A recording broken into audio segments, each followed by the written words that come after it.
Welcome everyone. This is the March 19th regular meeting of the Select Board. We need to acknowledge that we have this being broadcast live at CTSB. Thanks Diego and Clarence, I assume you're recording the meeting. So Clarence from Berkshire Eagle is recording. Is there anyone else recording that I need to acknowledge?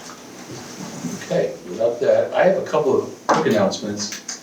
I think Clarence covered this in the Eagle, but for people who may not know, Berkshire Health Systems has an urgent care now in the Market 32/Price Chopper next to Car Hardware and Marshalls. I think it's open 8 to 8 and it's walk-in urgent care. You can also schedule appointments if you don't have a primary care, so that's nice to have close to us here in Lenox. Max reminded me that Friday night is the poker night at the Lenox Library. It's a fundraiser for the Library Association. It is.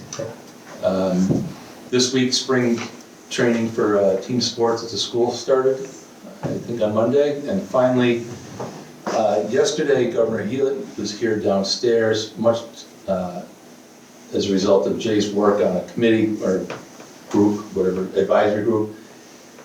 She was here to talk about infrastructure and specifically culverts and bridges. There was a lot of discussion about our needs here in Berkshire County and funding. It affects the Chapter 90 funds that we receive, which we get every year from the state, but most importantly, the funding formulas changed finally after, I don't know, 20, 30 years that will include road miles traveled instead of just population. So Lenox will get something like 30 or 40% more money from the state for infrastructure. I think the number is 2.3 million over the next 5 years. If annually, Lenox has historically gotten about 275, 280 a year. If the legislation passes to increase the funding, notwithstanding the formula either, or 480. Yeah. Could bring in about 480. Yeah, Billy uses that for roads and bridge maintenance. We had a purchase of a new truck that hasn't even been operational. No, So it's in the overall sense, although it's dedicated to road infrastructure, it really helps us with our overall expenses in town. So I'll leave that. Is there anyone here? I know we have people for presentations that needs to speak during open forum. Okay. So move on, Ed, if you could do it. Okay, Consent agenda. That's your You need to accept the minutes. Oh, I make a motion to accept the minutes of March 5th, 2025. Second. Everyone's had a chance to read those, so all in favor? Aye. Thanks, Ed. Okay, so now we'll move into the consent agenda. First is the appointment of John Simmons, the Zoning Board of Appeals alternate member. I just want to explain this because I was kind of wondered when I saw this. He's been on the zoning board for quite some time, a good member of the zoning board, but as many people, his work is keeping him busy, his home life is keeping him busy, and he just wants to step down and become an alternate member. So the motion is to set him up to be an alternate member. But thanks, John, for all you've done, and I completely understand, the time it takes. That's a tough board. And next on the consent agenda is approval of the 2025 seasonal liquor license for Boston Symphony Orchestra doing business at Saranac. And I think this is our only seasonal liquor license that we have in town. And this is just an annual thing, we do this every year. Yep. So I'll make a motion to move and approve the consent agenda as presented. Second. All in favor? Aye. Thanks, Ed. Can I add one more comment to this? It's great that John has been volunteering to serve on the Zoning Board of Appeals, and he's still going to be on as an alternate, but we continue to need people to show interest in serving on committees and boards. There's a flyer that's in the town report every year that anyone can fill out. You can come in to Carrie Sullivan's office at the town clerk, or come up and visit Deanna Garner in the Select Board's meeting room.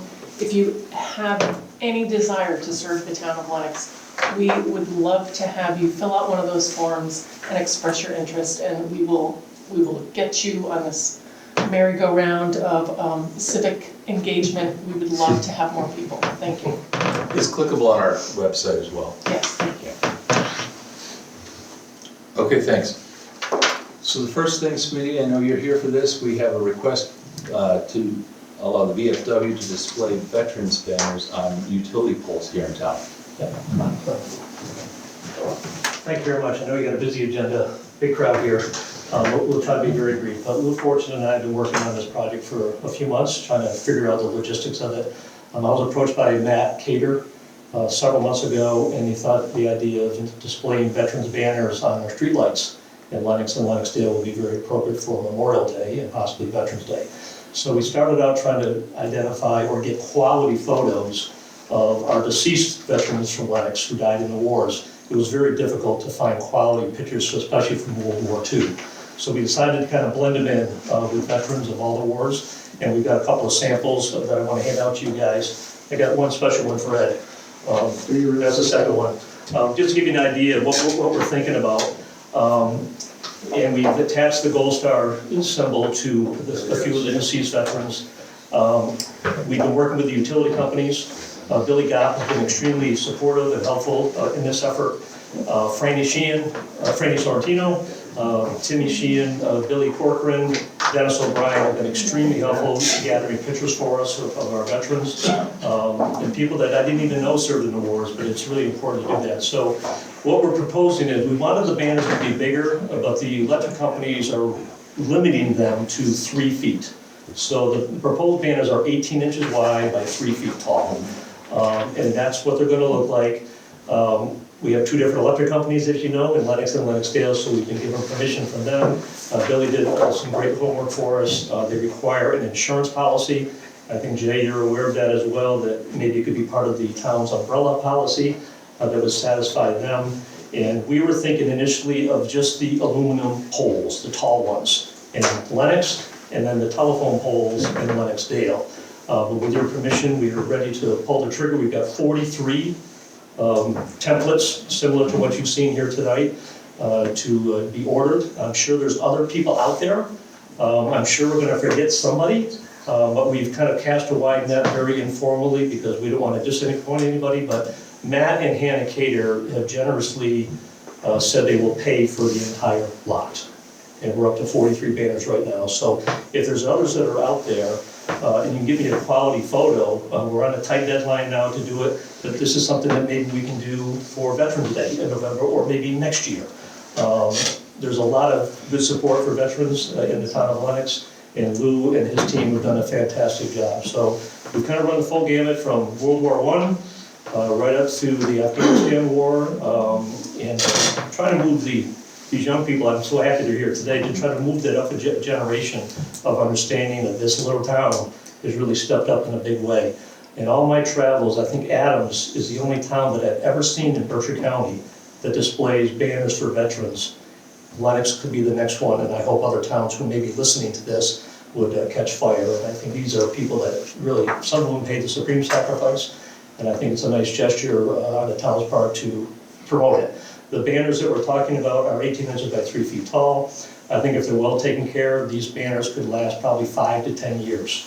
So what we were initially thinking is maybe the week leading up to Memorial Day, take them down the week after, but the brackets would stay permanently. And I thought that maybe Tanglewood could put banners up for Tanglewood on Parade, or the Chamber of Commerce could do something for Apple Squeeze, something like that. So it's going to be a lot of labor intensive to put these brackets on these poles. I think it's too much to ask someone to volunteer to put the brackets up, take them down a week later, come back in November, put them up again, take them down. So we're asking that the brackets would be permanent. The design, hopefully you'll approve that, approve the insurance policy, and we're ready to go. And like I say, Matt and Hannah Cater have generously donated the money to pay for this whole lot. So I'll be happy to, Lou will be happy to answer any questions that you guys may have. I have a question, but it's really for Billy.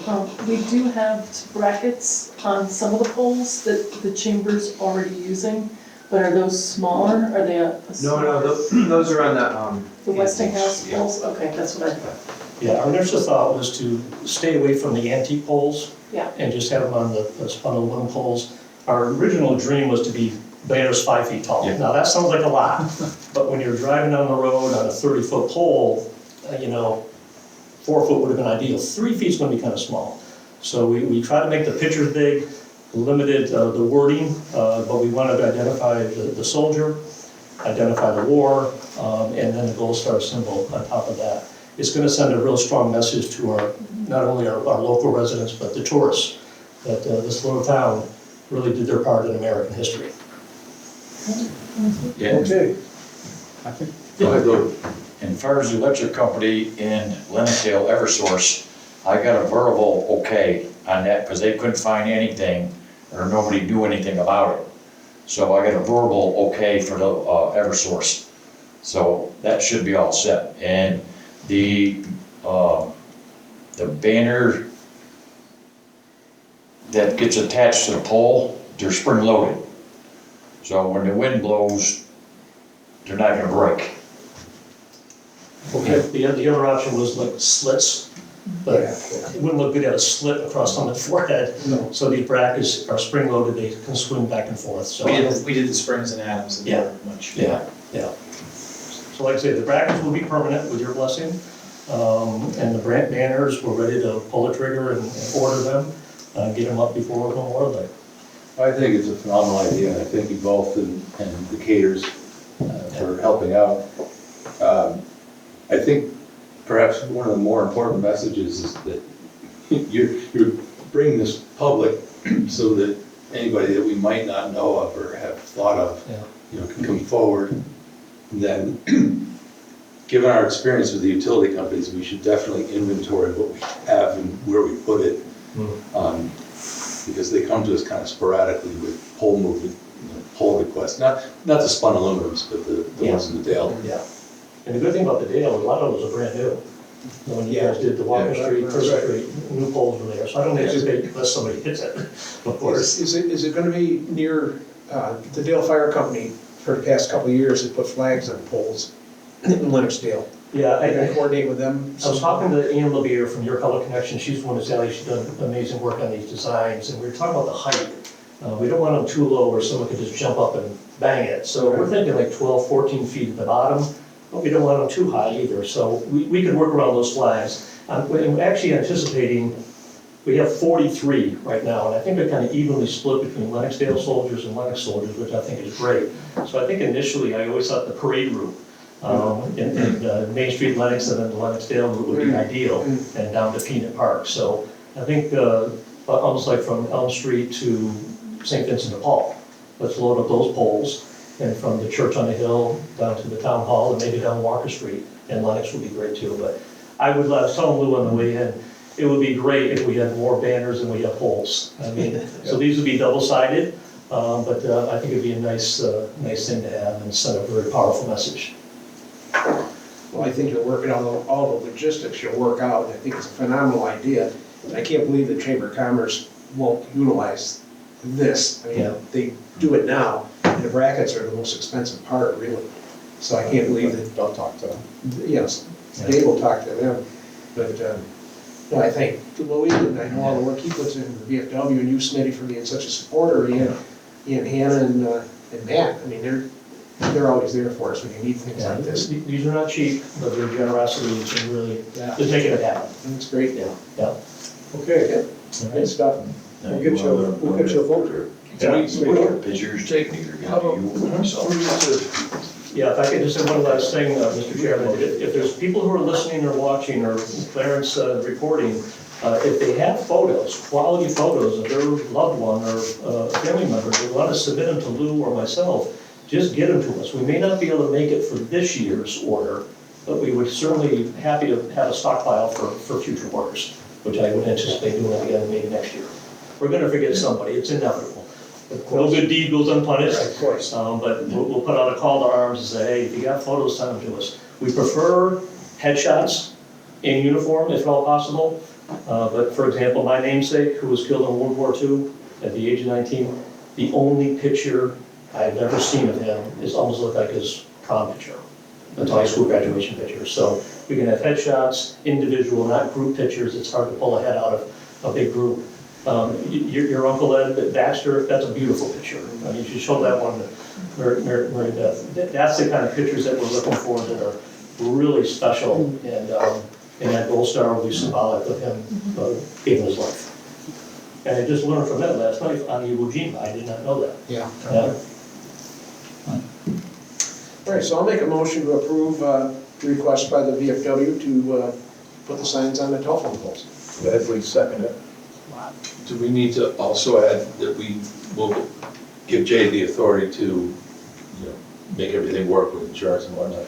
Yeah. That should be, All right, so I'll amend this. And move to approve the request by VFW to put the signs on the telephone poles and to coordinate with Jay Green with any details of insurance, et cetera, et cetera, et cetera. Yeah. Second. all in favor? Aye. Thanks, guys. No, thank you. Thank you. These guys got a good idea too, so take care of that. One more thing before you folks with the signs. We have a request from the Wick Gallery. We've done this before to display sculptures for sale at Lilac Triangle Park from Memorial Day through Labor Day. I have no problem with this, I actually like it. You know, art's art, and if you like a certain piece, you do. If you don't, you don't, but that's okay. That's the way life works. The only addition to this I would make is to just put it part of the motion that they will have their insurance, and I know they do. I just want it to be known that they will have that, and they'll submit it to Jay. And any place that the monuments are gonna be, or the artwork is gonna be, they coordinate with Bill Goff, DPW, to make sure they're not in the way, and they can mow around them properly. Bill's gonna be busy, that's why he's here tonight. He'll pass it on again. Oh no, it flows this way. So is that a motion? Yes, Do the motion, we need a yeah. motion. I'll second the motion. You gotta read it? Was that okay for a motion? That's fine. You got it. Okay. It wasn't really a motion. We're approving that the Wick Gallery will display works of art. Second. All in favor? Aye. Thank you. You're good with Lilac Park, Triangle Park, Memorial Day through Labor Day? Yes, sir. Yes. That's, yes, I did read that, part. Okay. Those are the key. Key dates, key parameters. Great. Folks from the school. Okay. Let me announce this for the record. We have students here from Lenox Memorial Middle High School, the AP Environmental Science class. They're going to do a presentation on the ecology of vernal pools and the need for amphibian crossing.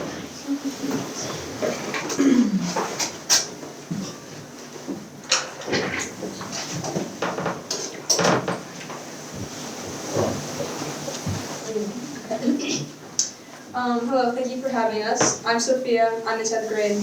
I'm Charlotte, I'm in 10th grade. I'm Emery, I'm also in 10th grade. I'm Etta, I'm a senior. I'm Cruz, I'm also in 10th grade. We're AP Environmental students from Lenox High School, and today we're going to be talking about the importance of preserving vernal pools. Vernal pools are small seasonal bodies of freshwater that generally appear in spring. They're usually filled by fall, winter, and spring rains, and also snowmelt. They often dry up by late summer, and they also provide a crucial habitat for many wildlife species, such as amphibians and invertebrates.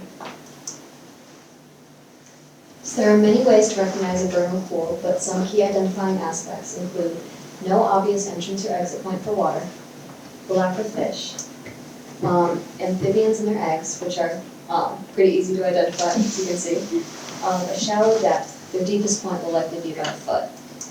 They're typically going to be dried up by the end of summer or early autumn. And if you can find indicator animals like the Jefferson salamander, wood frogs, or the spotted salamander, that's a pretty good sign of a vernal pool nearby. So where are vernal pools found? Typically in low areas and hollows and woodlands, they may host vernal pools. They're typically filled with water and create the perfect breeding ground for nurseries for amphibians and invertebrates. These pools are found all across Massachusetts, typically in woodlands, meadows, floodplains, sandplains, swales, kettle holes, and old stream channels. Vernal pool locations in Lenox. There are vernal pools in our town that are vulnerable to many threats to face them. Protecting them will strengthen local ecosystems and lead to healthy and thriving community, both human and amphibians. These are the vernal pools all around Lenox. These specifically are verified vernal pools. There could be more that are unprotected and therefore don't qualify the same rights that these ones get. We have this map because of a very useful tool that maybe you'd like to use in the future called Mass Mapper. It's given to us by Mass GIS, or Massachusetts Bureau of Geographic Information. It's very useful for finding things like that. There's also information on there with most of these vernal pools containing or being directly connected to rare species that we do want to look out for. Proposed locations for signage. Of course, since these vernal pools face, well, we're trying to protect amphibians in them, and they face threat through various anthropogenic means such as us, we would like to propose signage to kind of prevent cars from running over amphibians during vernal pool crossings. Some of these locations are on West Mountain Road at the intersection of West Dubway, Under Mountain Road by the intersection of West Street and Reservoir Road, each end of Blantyre Road, and the end of Roaring Brook Road. Why are vernal pools important?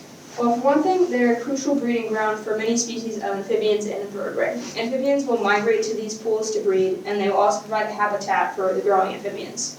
Likewise, they also support many species of invertebrate. They provide a specialized habitat for many species, in part because they are temporary and cannot support fish populations. This is key because there are no fish to eat amphibian eggs, so they're the perfect place for amphibians to breed.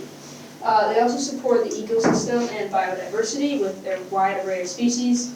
They're a food source for many animals, and they also attract birds, mammals, and reptiles, as well as amphibians. Another benefit is that the amphibians they support help to control mosquito populations by eating them. So what's found in a vernal pool? A variety of species utilize vernal pools for nurseries, breeding grounds, or hunting grounds. So some species include frogs and toads, like the green frog or the wood frog, salamanders like the Jefferson salamander or the blue-spotted salamander, invertebrates such as the fingernail clam, and species such as the ringneck snake, box turtles, or wood ducks. The migration, what we're mostly talking about today. Amphibians typically migrate from their woodland homes to vernal pools in late March to early April. They leave the vernal pool after finding a mate and laying eggs, which takes a few days to a couple weeks. Their migration can be up to half a mile. Juveniles migrate back to the woods in mid to late summer. The migration occurs on nights called big nights. They usually happen on rainy spring nights with a temperature of above 45 degrees. Adults may migrate away from the vernal pools on any rainy nights in April or May. The threats. There are a variety of threats facing vernal pools. For example, pollution from things such as road salts, pesticides, and herbicides can run off of nearby roads and contaminate vernal pools. Another issue is acid rain, which can enter vernal pools and lower the pH within, which can be a detriment to amphibian populations. Another issue is habitat loss from deforestation and development. This can either destroy a vernal pool, and even if the pool itself is saved, the destruction of the surrounding habitat can still degrade it to the point that amphibians can no longer survive there. Another issue is danger crossing roads. Many amphibians have to cross a road to get to the vernal pool, and many are run over during this journey, which can, be a detriment to the future populations. And finally, climate change, just as a whole, is another issue facing amphibian populations. So how can we help? So one of the best ways to help is pursuing certification to protect areas of concern. Cruz mentioned this earlier, but if a vernal pool is certified, it falls under the protection of the Massachusetts Wetland Protection Act. This prevents it from development or anything too close to it and protects this important habitat.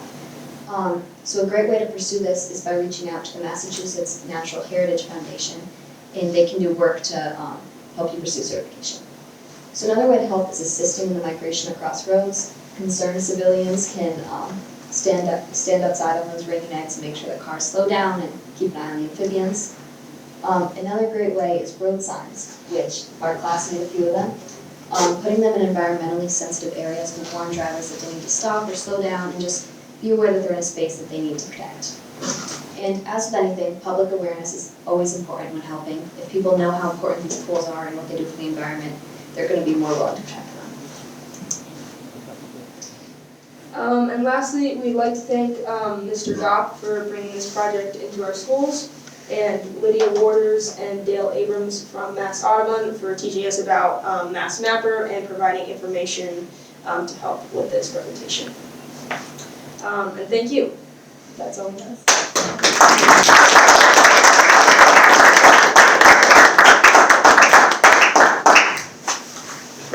Is your presentation available that we could, for example, Clarence might have an interest in it? Terrific. That'd be nice. It's interesting with the Mass Map because on the town website, it's not the intent of it, but on the assessors section of our website, there's an assessor database, but there's also a clickable GIS database, which you can pick layers and see topography and things that you're talking about. Maybe not certification of what aren't vernal pools, but there's a lot of information available if you're looking for it. It's already on the town, and otherwise I think you did a great job. I think there's some people that would be really interested to see your presentation. I'll speak for the Department of Transportation because on a lot of projects where there's something like this nearby, I can't speak to salamanders and other things, but they have some very specific guidelines for turtle ladders for turtles to get past either culverts or dam, things like that. So if they had more awareness, or I'm sure they'd love to hear your presentation, if nothing else. Yeah, since the big night's coming. Right. Coming on Friday. Our timing is perfect. We do know that last week, some wood frogs were moving in Great Barrington on that one rainy night. But as we move forward, these nights are gonna be really important. The signs that we made are temporary signs because what Mr. Gopp and I were talking about was asking you to install a genuine signs in certain locations that would be permanent signs. But in the meantime, we thought our signs could raise awareness and let people know on these nights coming up that there could be some amphibians crossing.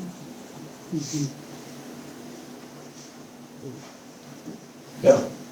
We have What do we gotta do? Yeah, what do we gotta do to support them? Sold.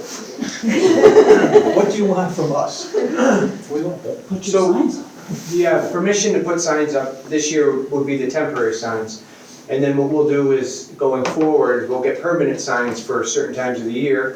And hopefully we'll be working together again next year. Yeah. We'll have the timing right, we'll get the signs up.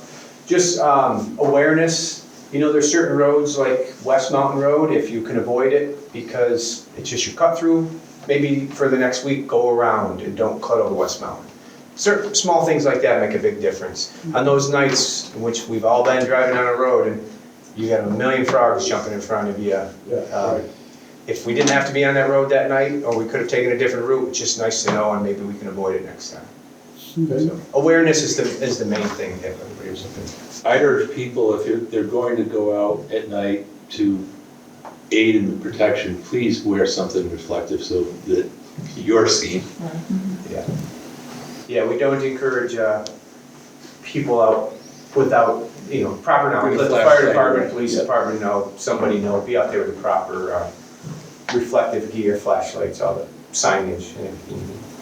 Well, But yeah, thank you for that. That's great. we endorse this and support it. Jay, we need to move on. I don't think so. I think it's pretty clear what we're gonna do. It's not, the only thing that the board would have to do, if the signs were enforceable, we'd have to take a formal order, pass it on to the clerk's office, but it's not necessarily enforceable. It's more of an awareness, and as Bill said, try to change driving patterns and things like that, and it should be easily accomplished. Thank you so much. Great job.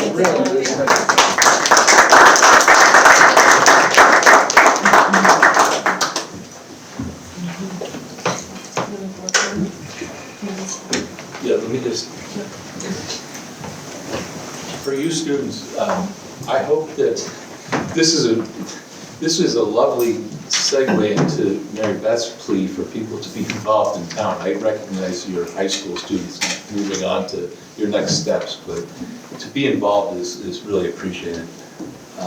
This is how your local government is supposed to work. You bring ideas to the governing body, and then staff collectively makes it happen, and we execute. So don't ever think that you can't make a difference because you know certain you can. And I'd like to thank Mr. Goff for working with the AP Environmental Science Group and bringing this presentation, the ability to put this presentation together to Ms. Kaminsky's class. And I would encourage you, along with any of the other teachers at LMMHS, to continue to involve students in, these awareness projects, helping bring this stuff forward to groups like this and, the Conservation Commission and the Planning Board and the Zoning Board, because it's really great to see you guys involved in doing something that actually will help people in the real world. It fosters a sense of, cooperation and engagement, and that's the best thing that we can see, from our younger citizens. So thank you guys for this. This is really terrific. Well done. Thank you all. Thank you, guys. Yeah. Right, good. Great job. Good night. Thanks again.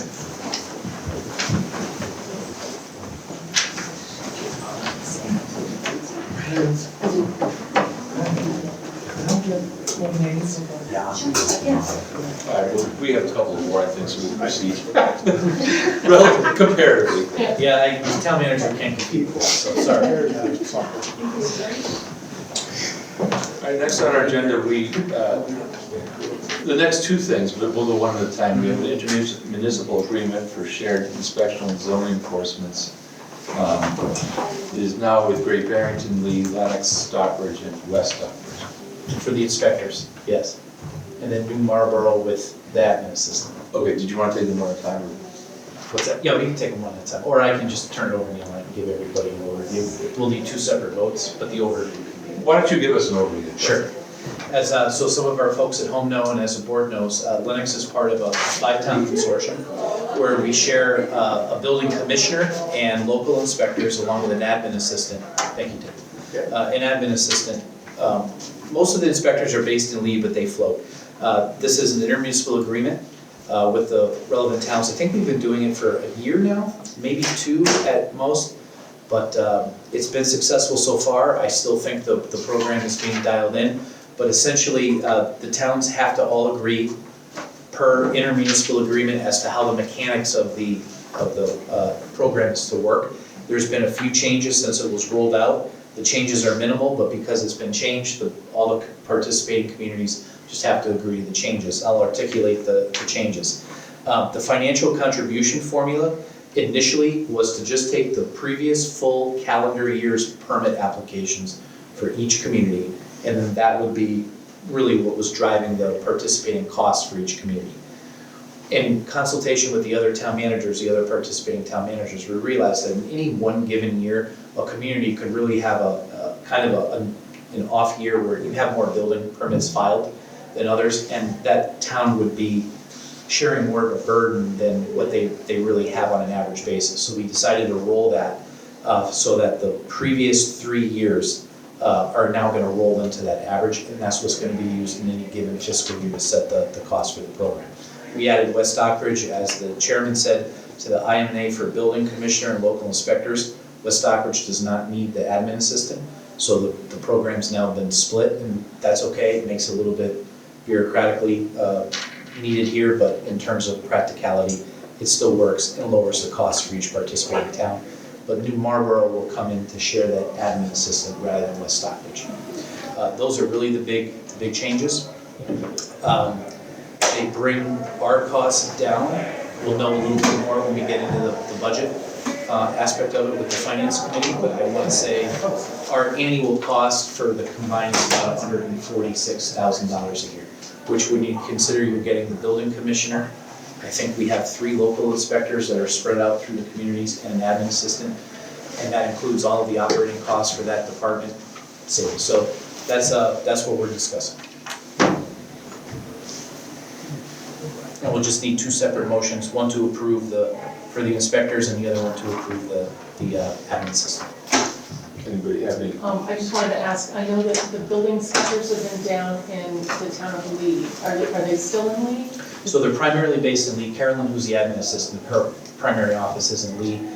There's one inspector based out of Stockbridge, I believe. Right. Matt's office, the commissioner, is mostly out of Lee as well. Okay. I believe Lee's talking about maybe having space for them at their new public safety complex, but we're keeping an open mind as to where it's, where they're best served. And then zoning enforcement is in Stockbridge, stays out of Stockbridge? Zoning enforcement is really Matt, Okay. the building commissioner, so he floats around. He's here at least once a week or so. It's really incumbent upon the town managers and the other staff to, that's the only challenge. They're not in the building, they're not always there. But with a little effort, the savings to do this, the ability to recruit really good, talented people here, it's an advantage. This is definitely a great example of shared services and where it's been working really well the last couple of years. And it's great that we can bring New Marlboro into the fold. This is a successful model so far. Yeah, we might have other communities. There's other communities are knocking on our door to want to participate.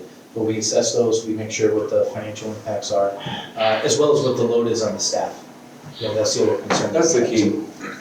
It's been successful, and I don't think location matters, to be honest with you. We've had, 20 inspections over the safety complex, and never had to wait to get an inspection, an interim inspection of electrical or whatever it is, so. Carolyn wrangles all those people. She does a great job.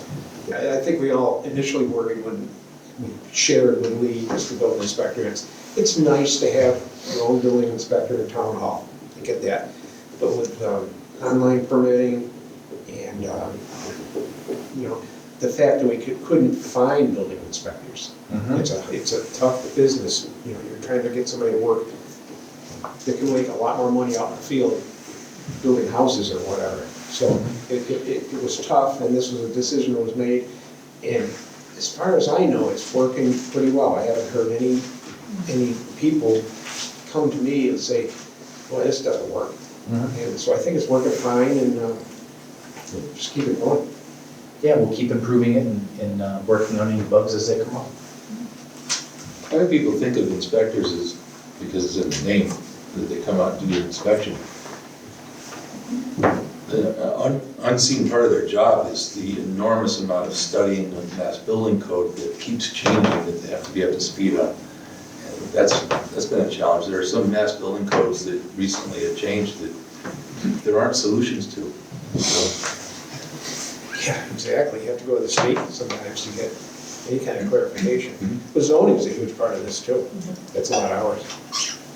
So do you expect that with the approval of ADUs, that these guys are going to be a little busier? It's possible. It's I possible. would So hope, isn't it? I would bet they are, yeah. I think that's gonna take off pretty big. I think the ADUs, the short term, we had Carolyn and Matt in this week, and we were chatting with them, and I think that interplay between ADU, short-term rentals, and any other regulations that come down the pike. For example, the seasonal community designation, I think there's a lot more information that has to come out, what that means. Does that relieve some building code things in order to allow for more housing to be developed? And who knows what it's gonna come down to, but it's a great observation, yes, it will. And I think the more open-minded we may be as a coalition here, for lack of a better term, to look at bringing in other communities, with that added financial participation, if we can add another inspector here and there, that helps with that, because they all share. yeah. Okay, so Ed, we're gonna need to do two separate motions. Two motions, okay. First one, I'll move to approve the 2026 to 2029 IMA for shared inspectional and zoning enforcement services among Great Barrington, Lee, Lenox, Stockbridge, and West Stockbridge. Second. All in favor? Aye. Thank you. And next, I move to approve the 2026 to 2029 IMA for sharing building department administrative assistant services among Great Barrington, Lee, Lenox, Stockbridge, and New Marlboro. Second. All in favor? Aye. All right, Jay, that should give you what you need there. It does, I'll sign on the board, thank you. Do we have you'll be our signatures? No, I can sign. That's how it was done the last time around, so it's. So the next thing on our agenda, we've continued the public hearing since February when we're required to open it for the water and sewer rates. Tonight is the night that we're prepared to hear what the recommended rates are and make a motion to either approve them as is or any suggested modifications. So we went through, we did our analysis, we had Bill, we had Anna, we had Nina from our from the DPW office, and we went through it, and the good news is, no, we do not anticipate any increase in the water rates for fiscal year '26. We worked to stabilize those. As last year, as Chris indicated, when he went through this, water is doing well. We can handle the operating costs as well as whatever our capital costs are. As town meeting discussed, and as this board had discussed on the wastewater side, there needed to be an annual increase of a percentage, depending upon what the percentage needed to be expected every year. And that's in order to expect the increased costs coming in from the payments on the wastewater treatment plant. However, even with the increase in operational costs, even with the increase of the expected temporary debt service in order to pay for the work that's going to start in this fiscal '26, we were able to hold the overall increase to 8%, same as last year, which only really results in a 5.2% overall bill increase. So everybody knows numbers, because numbers are a little bit easier to understand rather than percentages. The combined rate, or I'll separate the rates first, our water rate with a 0% increase is $8.22. The wastewater rate with an 8% increase is at $16.74. So the combined rate as we bill is $24.96.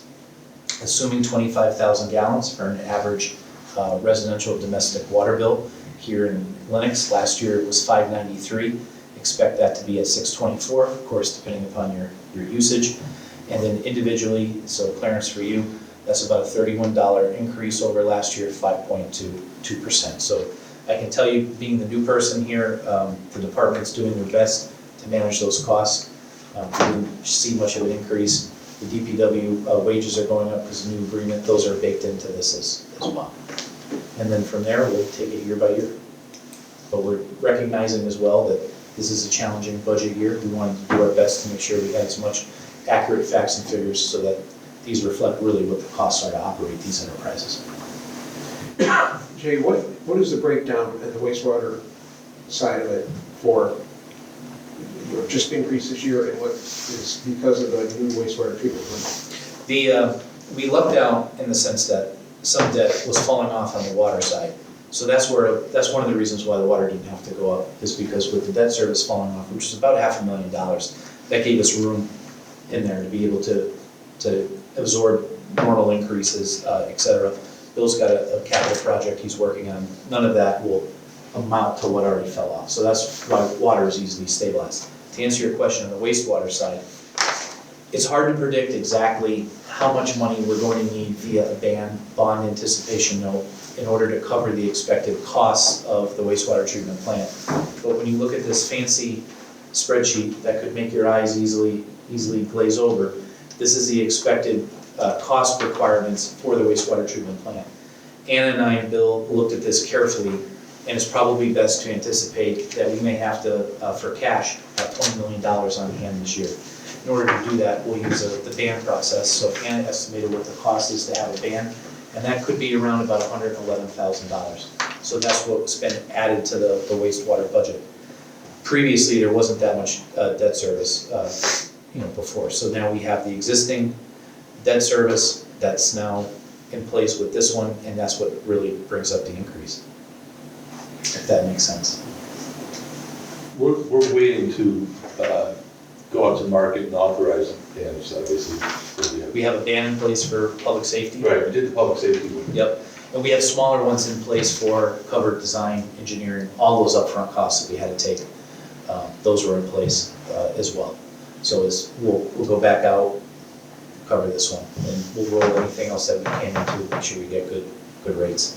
It's interesting times, but we're going to keep going. Yeah, safety was a little higher than it probably should have been, for bans. Bans are typically more affordable than municipal bonds in general. But we have a bond advisor that we're working, I'm sure you and Anna are gonna. Same one that Chris did, and we're in touch with Chris, you know, we don't need to, the wheel's been invented. We're rolling down that path, we're in touch with that, we're monitoring what factors went into that, you know, Chris did that analysis about 2 years ago. Some things are changing around and we'll plug those in and, you know, we're gonna be cautious with it, and not be willy-nilly with it. So we're hoping that in this band, because it'll be a big number, we're hoping the interest rate will be less than, you know, and there's ways to do that, pay the principal versus the interest. We're gonna meet with our financial advisor and understand that best approach, be very tactical with it and be smart about it to keep our costs down. On the other hand, it's exciting to be able to have the project, you know, we need it, and town's talked about it for a long time. Well, we're getting ready. We're getting ready to go. It's not just talking about it, it needs to be done. It's mandated. Does. This was mandated 15 years ago. Yeah. Did we form the permanent building committee in 2018 or 19? I think we're 19. Yeah. And that was when Chris came to us and said, I have this 10-year long list of capital projects that we haven't addressed. So, one thing I'll say, you know, relative to wastewater treatment plant, public safety, you know, we broke ground last spring and we're hoping it'll be open and do a tour in November, let's say, you know, round numbers. I don't think the spend rate after some initial things at wastewater will be nearly as fast. It'll take a longer time for that project to evolve or be done. Sorry. Yeah, first, I want to, looking at this, it depends, but the first several months of the project, assuming things really kick off in around the September range, you know, we'll be averaging monthly expenses about somewhere just south of $2 million, anywhere between, on average, 1.4 and 1.8 million a month. It'll kick up a little bit more if they stay on track in the summer of 2026 with a couple months of over 2 million, and then as you said, it'll begin to drop back down. So it'll ramp up, and it'll drop back down. For Catherine, our treasurer's sake, she needs to be sure that we have that cash flow, and that's what the band does. And then so for our folks at home who may not understand the nuances of municipal finance, the town will temporarily borrow, which is essentially a note that gives us the cash in order to do the project, but we really don't know at that point what the final cost of the project is. We have our estimates, but you don't really know at the end, until the end, it's really what that project costs. And that's the amount of money that we go out and then we permanently bond for. We take that cost and we spread that out over 40 years and hope that the bond market is doing well at the time and give us the lowest interest rate. And then from there, we manage that debt and decide at what point should we refinance, can we refinance? Do we have a really good year where we have additional money? We make a decision, the select board makes a decision, town meeting makes a decision, do we pay down that principal? And if we did, what does that bring us down to for debt service payment? And that's why as we look at these long-term projects that require the borrowing, we have to look at it from a macro view. We can't look at it at a micro view. What else do we have that the town has to be able to pay for as each time we look at a new project?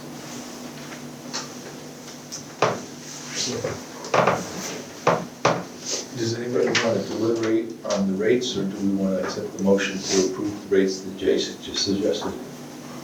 Yeah. Yeah. Okay, we're good. So I'll make a motion to approve the recommended rates.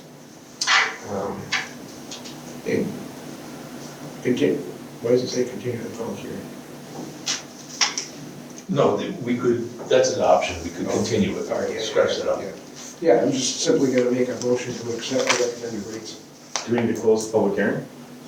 Ooh, we Oh, do, yeah, that's a yeah. good point, Max. Thanks, Max. It's open for 4 weeks already. Okay, I'll move that we close the public hearing that we initiated on February 12th. Second. All in favor? Aye. Now's your turn. Okay, so now I'll make a motion to approve the recommended rates. Second. All in favor? Aye. Okay, so we have set the water and sewer rates for fiscal '26. Bill, I'm sorry, I realized that you were here and you were participating in this decision. Was there anything you wanted to add? Or? You did great. Okay. Thank you. Can I ask Billy a question? Absolutely. So, keep on, Bill. springtime, where we stand on the reservoir, how close to capacity are we? Full. Are we full? Yeah. We're good. Kind of a lousy winter for that. That's good. Full. Yeah, I was up there like over the weekend. Looks good. Very fortunate, I'm not gonna wood. Yeah, I guess so. Town meeting will see a request in our capital plan this year in order to put some money aside to do a study on reservoir resiliency. And that includes taking a look at 2 existing reservoirs, capacity, watershed, and what availability we have to increase our capacity. So as we look at development projects across the town, particularly these high usage projects, what impact does that have on our infrastructure, including ability to deliver drinking water, and on the flip side, what's our wastewater capacity? Well, with the $40 million project, we should have ample capacity for a long time based on the development pattern of Lenox.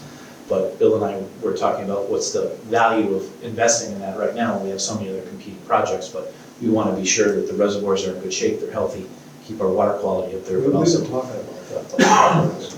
We had talked about that, there's a preliminary design for expansion, right? It's bold, but So we talked about, even when Jeff Benson was here, wells, different ways to get water up over the hill to our reservoirs. There's been a lot of research done. So I don't think a lot of it was feasible at the time. So it's just time to take another look and see. When we're dealing with our engineering firm now, Foresight, to see if there's another possibility for more capacity in our envelope. Well, for full now, we got stuff going over the spillway, right? Right. You're not capturing it. We have water spilling over that spillway usually 4 months out of the year, Right. if not more. So it would be nice to be able to capture more of it. Yep. keep it out of my backyard. Yeah, that'd be good. Apologies. Thanks, everyone, for that. It's good news in general. The last item is an item I'm going to explain, but we do not need to actually make any motions or address it. March 31st was the set expiration of the state allowed for, at the advent of COVID, there was a provision in the State House for towns and municipalities and boards and committees to have virtual meetings. It technically expired, or was set to expire on the 31st. And without some new adoption of a policy, you might have boards violating open meeting law by having people participate from home. When I asked for us to talk about it on Monday, there was no news. Shortly after I asked Jay and Dina to put it in the agenda, we heard that the House has passed a bill that was in front of them and it's expected to get passed. So what will be allowed is going to be a slight modification, I believe. It'll be what's called a hybrid virtual meeting, where the chair and a quorum has to be physically present, but other members can still use Zoom or however they participate. So, folks in town should not have to worry about changing their procedures unless they're having a completely virtual meeting, which I don't think would be allowed. But we don't need to move to have a policy now because of that. Not yet. I believe the Senate's gonna take it up tomorrow. And if they do that, then it's possible it'll be on the governor's desk Friday. And we'll be good to go, but we'll monitor it, we'll check. I'm sure town council will be sending out notifications along with NMA, and we'll stay on top of it. Brief everybody, let the town clerk know, and go from there. Thanks. So after that, I'll first mention that our next regular meeting is the 2nd of April, and then we're going to move to executive session. We'll need a motion to move to executive session, and we'll have a roll call vote for that. So I'll make a motion to adjourn and enter executive session to discuss strategy with respect to collective bargaining. If an open meeting may have a detrimental effect on the bargaining position of the public body, and the chair so declares. First, we're going to talk about DPW Teamsters Local Union number 404, and after that, Firefighters Association Local 2785, and not to return to open session. Is this a roll call vote? Yes. Dave Roach, aye. Ed Lane, aye. Lenox, aye. Max Scherf, aye. Mary Beth Mitz, aye. Thank you.